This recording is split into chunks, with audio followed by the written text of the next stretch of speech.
7th, which means we are 20 days away from opening day down in Houston, Texas, and there's still some roster decisions to be made for the New York Mets as we welcome you to episode number 61 of the Queen's Connection. I am your host, Andrew Patton, joined by the co-host, Corne Hogveen. Corne, it's been been about almost a couple weeks since we last talked. There's been some injuries that have happened. There's roster battles. There's been some cuts. A couple of things will be to dive into today. Definitely, spring training is mostly I said it last week, mostly interesting for the battles, for maybe seeing some players make their mark or not make their mark. So that's what probably what I'm gonna dive into today. Yeah, no question about that. You talk about roster battles. I mean, let's just jump right into it now. Obviously, there had been a position battle or there well, had been, I should say, there still is a position battle for the utility role, backup infield utility role for the Mets. I think a lot of people thought, you included, that we kind of talked about this, that maybe Nick Madrigal perhaps had the upper hand, and we saw that the Mets were going to try him out at shortstop to see if he could play that position well defensively. And if he did, then we was probably going to get that spot. Unfortunately for Nick Madrigal, he had a shoulder surgery. It's likely he's done for the year. That's what's been reported and what's put out there. So it's created more opportunities for guys like Brett Beatty, Luis Angel Acuna, and someone we maybe didn't mention last time, but who's on a minor league deal. It's gotten some action of late is Donovan Walton. That's still an ongoing battle. Let's start there. Beatty's obviously had a very good camp. I think maybe some people are uh, hesitant to put stock into Brett Beatty because we have seen this before where he had a really good camp last year, and unfortunately that didn't carry over into the regular season. But I know you are incredibly optimistic about Brett Beatty. So if there are people out there who are maybe not fully sold that Brett Beatty can carry this over into the 2025 regular season. Give them hope. Give them a reason why they should be buying stock into Brett Beatty. Well, first of all, not everybody developed the same.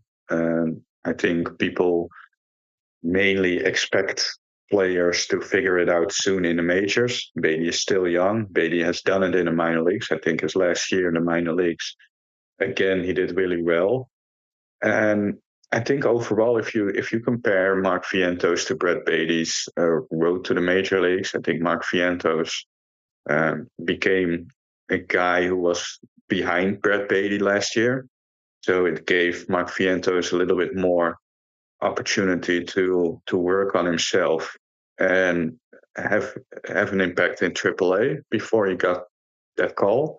And I think when the Mets made the move to demote Beatty and bring up Mark Vientos, I think somewhere out there on Twitter it was noticed that Brett Beatty didn't have a lot of time in AAA, so he didn't have a lot of time against AAA opposition. So maybe he was a little bit rushed to the major leagues. He got his two opportunities there, didn't fare well. So um, Mark Vientos did have another road to the major leagues, probably a more of a less pressureful road to the major leagues. Got his time in AAA, like I mentioned, and now Beatty got a full time in AAA last year after his demotion, and he did really well. He made some tinkerings in his swing, some alterations in his swing. Um, so it's always been for me not hitting the ball on the ground for Brett Beatty, and I think so far in spring training we see a little bit more. Hitting the ball in the air, hitting line drive. So that's good to see. If he's able to do that, he's a good defender at third, I think, and they hopefully like him at second. So for me, Brett Beatty. Maybe I also said against you in I don't know if it's on the chat or our last episode. At some point, You have to have young players, but at some point you have to also figure out if is Brett Beatty right now for this team an everyday player. And if you look at the personnel right now and the spots where he plays, the only way I can see him be a everyday player right now on this roster is second base. It's not third base. It's not first base, obviously. So, is the way for Beatty to make this opening day roster be a guy that's getting some starts here and there, getting some starts at third, getting some starts at second base, and maybe that's the way for him to find a future starting role because there are some holes for maybe future year where he might play, maybe even this year. I will come back to that maybe later in this episode, but I think second base is definitely not out of the question for him to make his mark and be maybe the more everyday second base guy. So yeah, don't if his Beatty is able to do that, you have a solid player there. I like what you said there, talking about the thing with Beatty is, because I was literally thinking it when and then you said it, it was crazy. Beatty's always been a guy that's hit the ball hard. We've seen that, but like you alluded to, it's mostly been on the ground. If he's able to lift the ball, have more launch into it, it's definitely gonna help him out a whole lot. And we've seen that a bit more in this camp with the eye test than maybe in some years past. So that's also maybe a reason to uh, you know, have some faith in Brett Beatty. Um, so obviously, a position player wise, like you talked about, everything's pretty well set except for that one area. But um, Brett Beatty maybe has the upper hand right now. I know, there's some talks about trying to get him some shortstop reps. I think that's where, I alluded to Donovan Walton because he can play shortstop. So do you value a guy who can play shortstop if, for whatever reason, Francisco Lindor has another hiccup with his back like he did towards the end of last season or something like that? Or do you just want to have Luis Angel Acuna be the guy because he can play shortstop too? So it's going to be very fascinating to see how Stearns and company value that backup utility infielder role. And obviously, people claiming for Jose Iglesias cannot do that anymore because he is now a San Diego Padre going there on a minor league deal. But let's talk about pitching. We always love talking about pitching. We'll get to the rotation in a second. Um, but let's focus on the bullpen here, because and we've talked about this in previous episodes, particularly during the off season. The amount of depth they're building in their bullpen, and you look at the bullpen again, and there's some guys in there that probably going to be obviously going to be set in their roles. Obviously, Edwin Diaz, Ryan Stanek, AJ Minter when he gets healthy, he's going to be in there. But um, Jose Buto. But then there's a little bit more flexibility, I would say. After that, you mentioned maybe Reed Garrett is a he still has options. Maybe he's an up down guy. Obviously, Dednell Nunez, Justin Hagerman, guys like that. But really, I think the guys for me anyway when it comes to the bullpen that have really stuck out are some of these guys on minor league deals with invites to big league camp. And there's three guys in particular. I mean, we can kind of go one by one, or we can just kind of do the group, and you can say which one to you. Um, Actually, I'm going to make an executive decision. I'm going to say I'll read the names out that have stuck out, and anyway, we'll continue. We'll try to keep this conversation moving forward. The three guys, Hennessy Cabrera, Rico Garcia, and Anthony Gose. They've all had really good camps. Um, Cabrera did allow his first run of spring last night in the game against the Astros. But you look at his numbers: 5 strikeouts and 3 innings of work with a .67 WHIP. I mean, obviously, numbers are not the end all be all per se when especially this time of the year. But they kind of stand out. You look at Rico Garcia, he has 6 strikeouts and 4 innings of work with a .75 whip. Ghosts, 4 strikeouts in 4 innings, a whip of one in 4 appearances. So those are the guys to me that have really stuck out, and particularly Cabrera and Ghost, just because of the fact that they're southpaws, they throw left-handed. Um, But of the three guys there, though, is there one that really stands out to you? Is there one where you say this guy this guy's probably on my opening day roster right now? Yeah, stands out is for me. It's Rico Garcia. The stuff. I think the curveball is extremely nasty, and a fastball which have some depth. So I like Rico Garcia, but it's another ensign for who I think will make the opening day roster, and that's what we all uh, nice drinking bottle, by the way, with the Mets logo on it. Good job. But yeah, with I think the clear favorite for a bullpen spot is Genesis Cabrera, because I heard yesterday he has an opt out in his contract. So those things definitely makes maybe decisions different. Also, Genesis Cabrera had a maybe not an underlining stats good year, but still prevented runs. Was in the game a lot last year. I think he had 62 appearances. I think Steve Gelbs on the broadcast said something that his last 44 games he had an ERA under 3, so that's good. It's a guy who knows who has been in the majors, and if he's able to throw strikes, you have a guy with great stuff. Um, so right now, mostly for the opt out in his contract, I think he has the upper hand. But we also have to consider that we have a guy like Danny Young from the left side who doesn't have options. So for me, it's more Danny Young versus Genesis Cabrera for a bullpen spot than maybe Danny Young and Anthony Gose or Everett Cabrera, Everett Genesis Cabrera. Sorry, all those Cabreras. Everett, man, that's. By the way, that's a pretty good poll by me to say Everett Cabrera. Probably not the Cabrera people think about most often. So no, Genesis Cabrera, I have to say.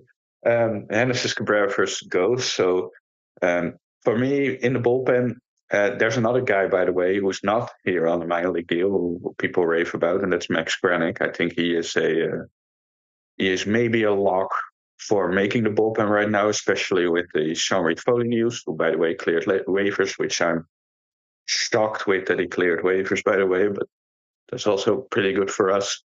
So yeah, we have a lot of options there for the back end of the bullpen. Even if Minter isn't ready for opening day, I think we are in a good spot. Yeah, I think you bring up Kranick, and I think that might go a little bit more towards our rotation conversation. Not that no Kranick's going to be in the rotation, but I think his ability to perhaps be a Trevor Williams like guy could help out the bullpen tremendously.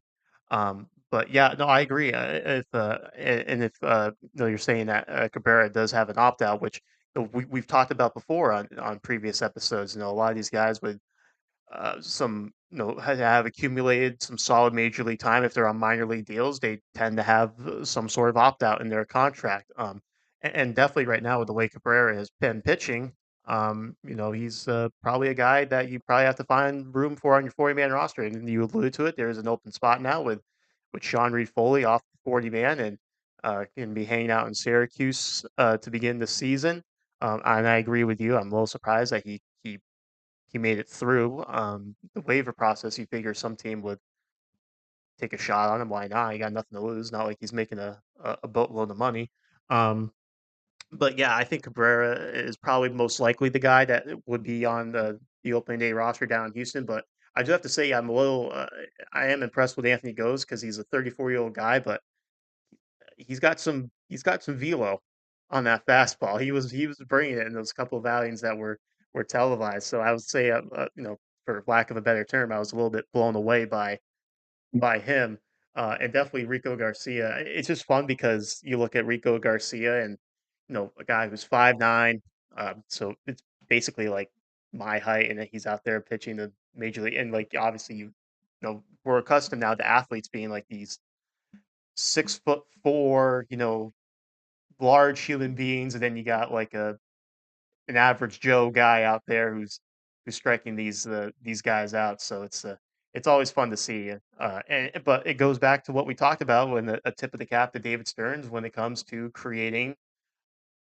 pitching depth in the organization. Now, maybe some people feel he has not created enough pitching depth for the starting rotation as we transition there with Frankie Montas, we know, is out for a while. Literally after the last episode we did, the Shamanaya news came out, so he's going to be out for a little bit. I know Stearns talked to the media, and we'll talk about some of his comments. No, but there still sounds like they're targeting the late April return for Sean Mania, so basically missing the first month of the season if all goes well. So you look at this pitching rotation right now. Obviously, we saw Kodai Senga the other night, followed by David Peterson. They both looked very good. Clay Holmes has had a really nice camp for the Mets. And then you are going down to the Paul Blackburns, Griffin Cannings, and Tyler McGill's of the world. There have been some internal guys like a Brandon Sprode and Blake Tidwell who have had some nice appearances, but if memory serves me correctly, I believe they were both sent to minor league camps, so they are not on the big league camp roster anymore, despite Sproat pitching last night. So this is kind of where you're at right now with your pitching rotation now. Like I said, David Stearns talked to the media. He kind of said the things you might expect him to say. Obviously you're not thrilled about these injuries happening this early in camp, but he says, I do think we're built to withstand this. The rest of our guys are throwing the ball very well. So obviously, David Stearns has a lot of faith in the starting depth that they built up during the offseason. What's your comfort level right now with the back end of the Mets starting rotation? I think Stearns knows. That's first. Maybe I am not that um, confident in maybe the names, but I think he has a much better idea of getting through a month with the back end of the rotation as is. I think it's great to see that Senga, Peterson, and Clay Holmes pitch so well. I think that's definitely make it easing in for me a little bit. I think if you count on the first month without Manaya, and hopefully he's back at the end of April, um, and with probably having a 5-man rotation now, maybe not, but I would say so with a lot of off days early on in the season. And if you get some decent months from guys like McGill and I always it's Canning, right? It's not Griffin, it's Canning, his last name. Yeah, Griffin Canning. Griffin Canning. I always get confused with that double first name thing. Um, I think the Mets will be all right with those two. Probably a month where the pitching rotation has to get through it, but mostly April is. I think April is mostly a month where starting pitching might not get as deep as is, so you need the bullpen a little bit more, and I have a lot of faith in the bullpen. So I think the bullpen will and it will be for the full season, I bet. The bullpen, how that's shaped, I think will help the Mets a lot. Actually, I help the starting rotation a lot. So and also, yeah, I think McGill and Griffin Canning have pitched well so far. Have shown some good things. Um, the one I am a little bit less in favor of so far in spring is Paul Blackburn. I think he had a typical Paul Blackburn outing against Houston, um, which to me, Paul Blackburn is a little bit of that Bartolo Colon type, hopefully more good starts than bad, but he always have a clunker in there where he gets tattooed. And in the end, it's just one game in 162. So um, I hope Paul Blackburn bounces back because I do like Paul Blackburn a lot as a pitcher. I think he's a smart pitcher and he knows what he's doing out there, but he just didn't have it in his last outing. So to me, right now, maybe with Max Granick being that Griffin Canning spot, maybe um, Paul Blackburn is on the outside looking in, but on the other hand, McGill has options. So Blackburn and Canning don't. So I mean, it's rotation depth with his thin. Another name I want to mention, you mentioned him on a bullpen, but I see him more as maybe rotation depth is Justin Hingerman, who has pitched really well so far. So and also, it's good to see that guys like Blake Tidwell and Dominic Hamill, Brandon Sproat all pitched well. So that group can get into that depth what we have right now, maybe a little bit earlier than maybe we hope. But Blake did well. I mean, an immaculate inning against Tampa Bay regular shows that there's something there. So that's great to see. So um, with those guys stepping up a little bit in spring, and I know it's spring, I don't take too much into account in spring, but they showed good stuff.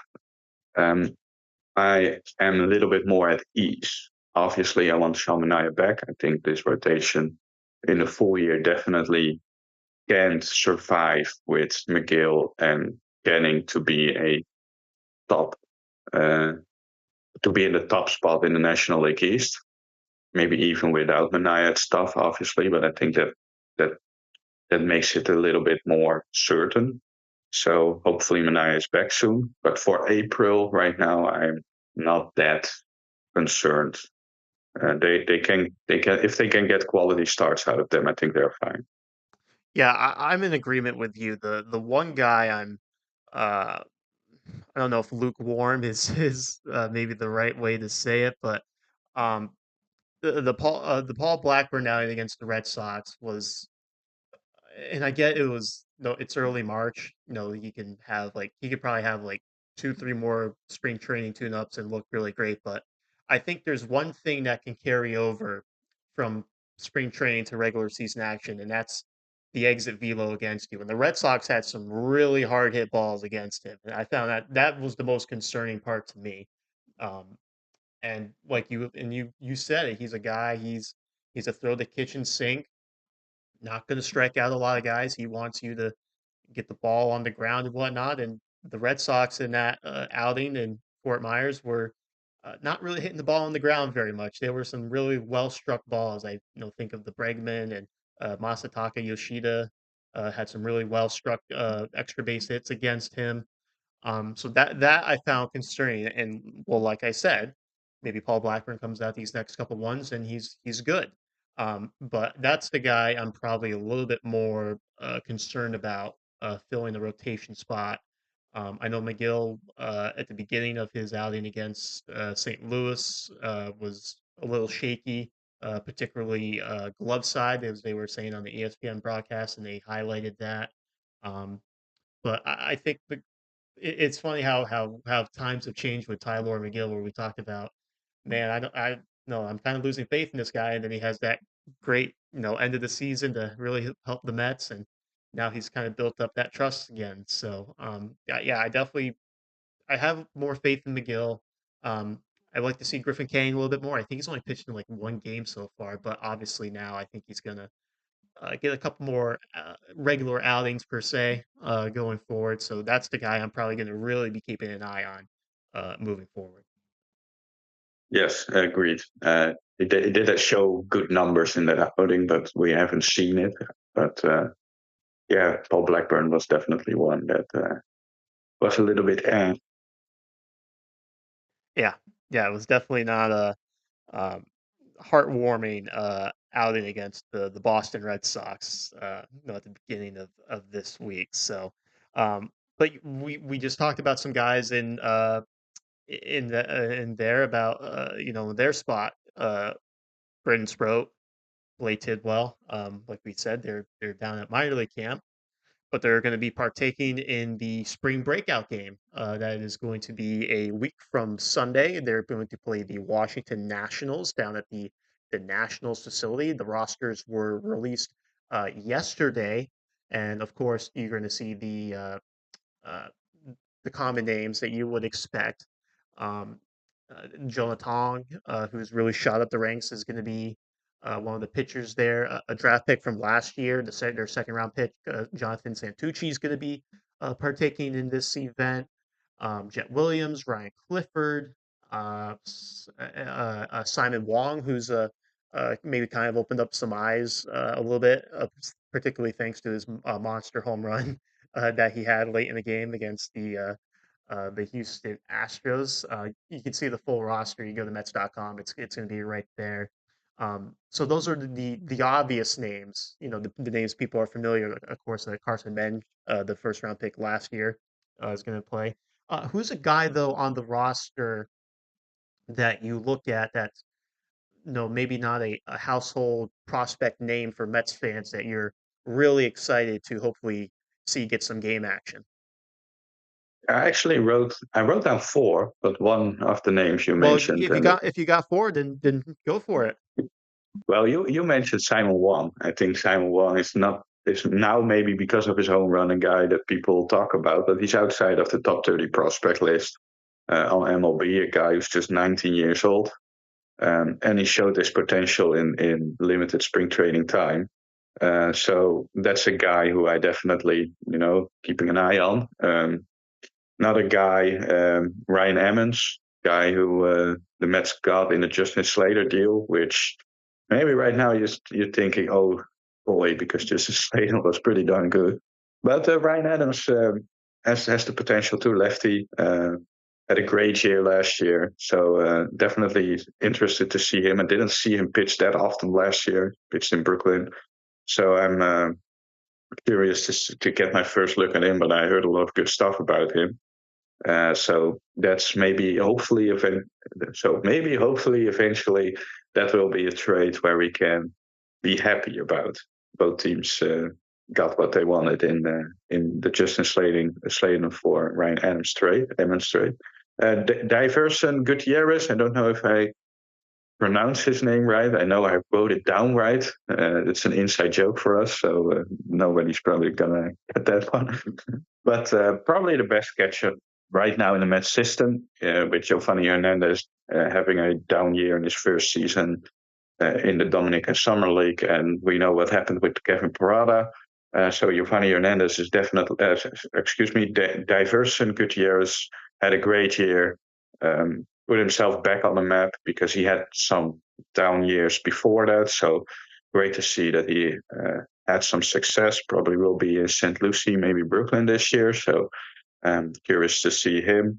And the last one I had is also a fun story, but I think sneaky MLB rotation depth. We talked about rotation depth with Blake Tidwell now, with Brandon Sproat, but Jonathan Pintaro, guy who the Mets signed from Indie Ball.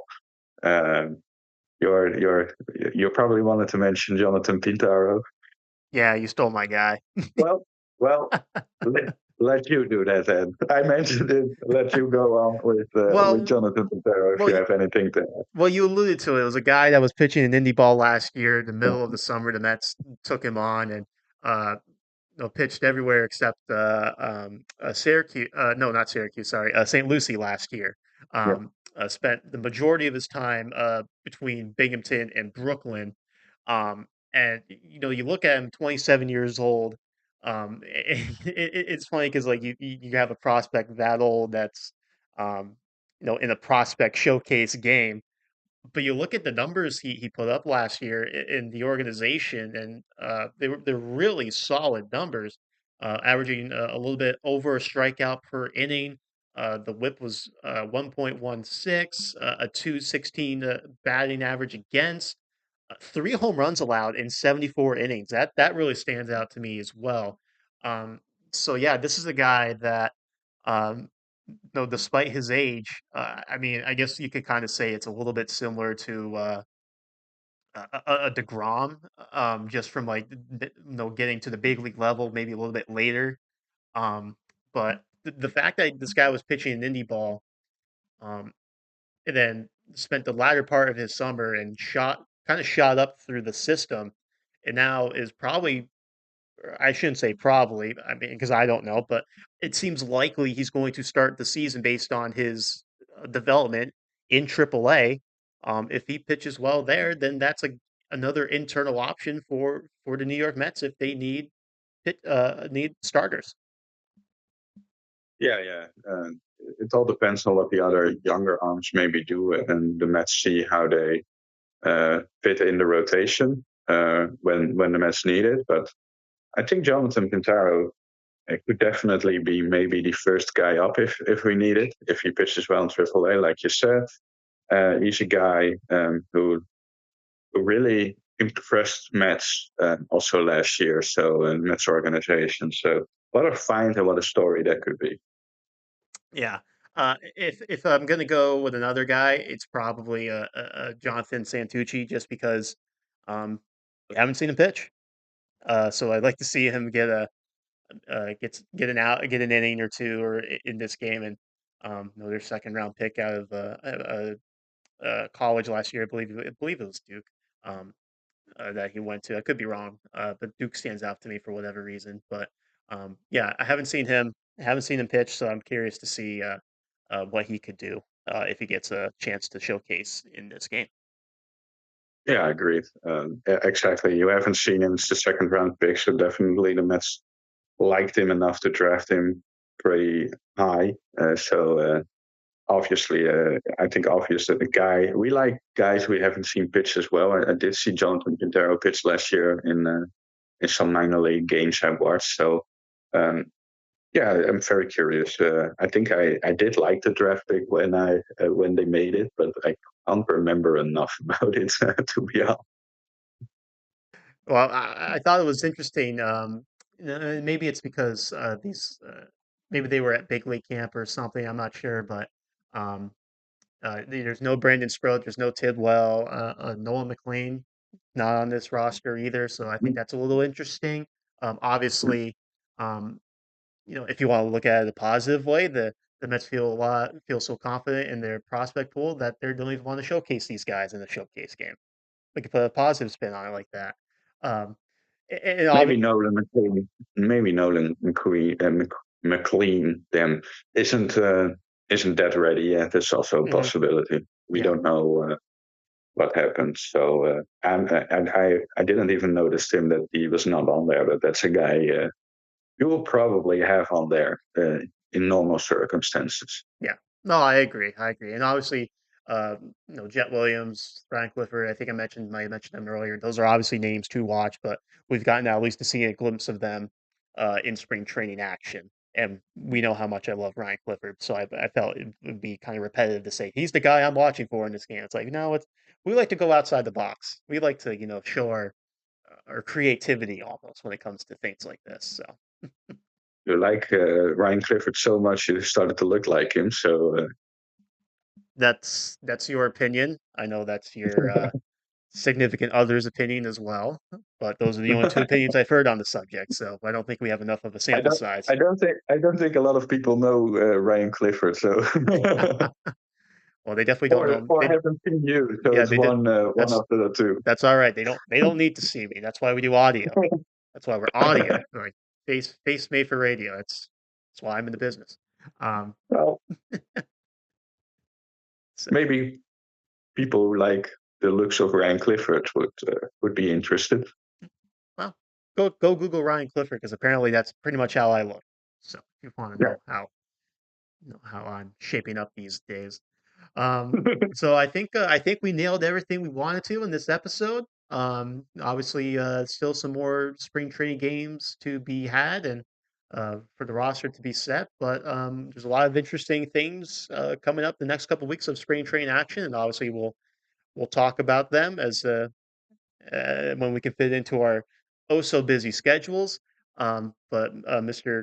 Corne Hogeveen, we thank you very much for joining us today and enjoy some more spring training action and the spring showcase game if we don't talk before then. Will do. You too. All right, this has been episode number 61 of The Queen's Connection, a production of Patton Sports Creative. Make sure to follow us on social media, Facebook and Elon's website. Just search The Queen's Connection and give us a like and a follow. Also, make sure to like and subscribe wherever you're listening on Spotify or YouTube. Thanks so much for listening and enjoy some more spring training action.